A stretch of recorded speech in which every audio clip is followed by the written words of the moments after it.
وہ کیوں بولا؟ پالتو بلی کو تنگ کریں، اسے گھیر کر کونے میں لے جائیں تو وہ بھی پنجہ جھاڑ کر حملہ آور ہو جاتی ہے۔ فاختہ جیسا امن پسند تو کوئی چرند پرند نہیں، مگر کوئی چیل اس کی جان لینے کے لیے اس پر جھپٹ پڑے تو فاختہ بھی پھڑ پھڑا کر چیل کے پنجوں سے نکلنے کی کوشش کرتی ہے۔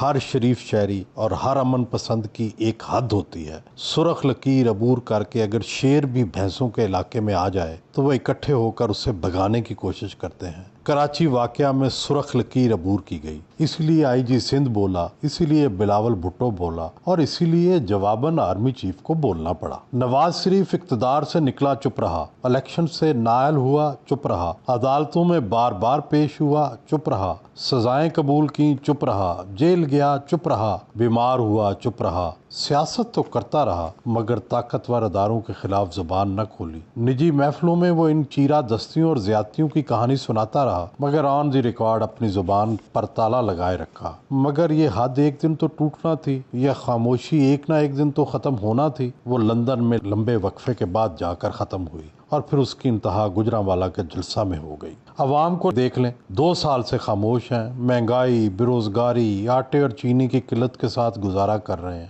عوام کو ریلیف دینے یا مہنگائی کو روکنے کی کوئی اسکیم کارگر نہیں ہو پا رہی۔ 50 لاکھ گھروں کا وعدہ افاق کیا ہونا تھا، ابھی شروع ہی نہیں ہو سکا۔ سوئٹزرلینڈ اور بیرونی دنیا میں پڑی پاکستان سے چرائی ہوئی دولت کو واپس لے کر آنا تھا، اس میں ذرا برابر پیش رفت نہیں ہو سکی۔ ملک میں لاکھوں روپے کی کرپشن روکنی تھی، اربوں کی منی لانڈرنگ روک کر عوام کو خوشحال کرنا تھا، ابھی تک کچھ بھی نہیں ہو سکا۔ عوام خاموش ہیں مگر ایک نہ ایک دن تو بولیں گے، اور جب وہ بولیں گے تو چھپر پھاڑ کر بولیں گے۔ واقعہ کراچی کے پس منظر کو دیکھ لیں، سندھ حکومت کے ساتھ کیا نہیں ہوا۔ کبھی جزائر وفاق کے قبضے میں، کبھی دھمکی کہ کراچی کو وفاق کا حصہ بنا لیا جائے گا، کبھی یہ دعویٰ کہ سندھ میں گورنر راج لگا دیا جائے گا، کبھی نیب کی طرف سے وزیر اعلیٰ کی طلبی، کبھی رینجرز کے چھاپے، کبھی کرپشن کے الزامات اور کبھی نااہلی کے تانے۔ لیکن اس کے باوجود سندھ حکومت معاملات کو کبھی انتہا تک نہ لے کر گئی بلکہ بار بار معاملات کو ٹالتی رہی۔ کئی بار سندھ حکومت کے اختیارات پر تجاوز کیا گیا، اسے مرضی کے چیف سیکرٹری اور آئی جی دینے میں نخرے کیے گئے۔ سندھ حکومت یہ سب کچھ سہتی رہی مگر کیپٹن صفدر کی گرفتاری بالآخر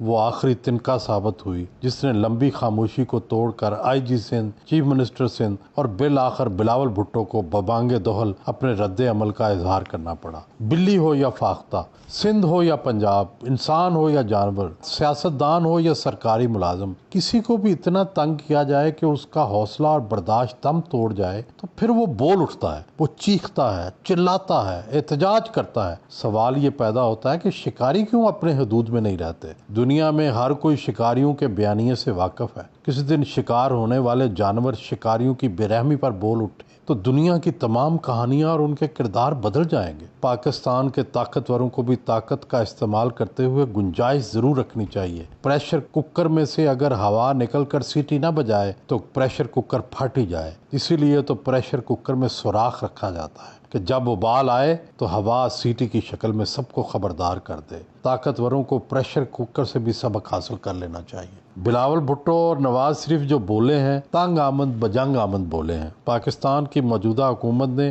وحشی ادوار کی طرح ملک فتح نہیں کیا جو مفتوح پارٹیوں یعنی مسلم لیگ نون اور پیپلز پارٹیوں کو پھانسیوں پر ہی چڑھا دے۔ نہ ہی یہ حکومت انقلاب فرانس یا انقلاب ایران کے ذریعے برسر اقتدار آئی ہے کہ اپنے ہر مخالف کو ٹکٹکی پر چڑھا دے۔ پاکستان ایک مہذب جمہوری ملک ہے جس میں انتخابات کے ذریعے موجودہ حکومت کو اقتدار ملا، موجودہ حکومت کو اقتدار میں آنے کے لیے ووٹ ملے، دوسری طرف اپوزیشن کو مجموعی طور پر حکومت سے بھی زیادہ ووٹ ملے۔ وہ الگ الگ جماعتوں میں تھے اس لیے حکومت ہی بنا سکے۔ گویا انتخابات نے کسی کو فاتح یا مفتور قرار نہیں دیا۔ اگر وحشی ادوار کی طرح فاتح و مفتوح والا رویہ اختیار کیا جائے تو جمہوری نظام ٹوٹ پھوٹ کا شکار ہو جائے گا، جس کا سب سے زیادہ نقصان موجودہ حکومت ہی کو ہوگا۔ میری عاجزانہ رائے میں ابھی بھی وقت ہے کہ حکومت اور اپوزیشن کے درمیان مصالحت کا راستہ نکالا جائے۔ ابھی تو صرف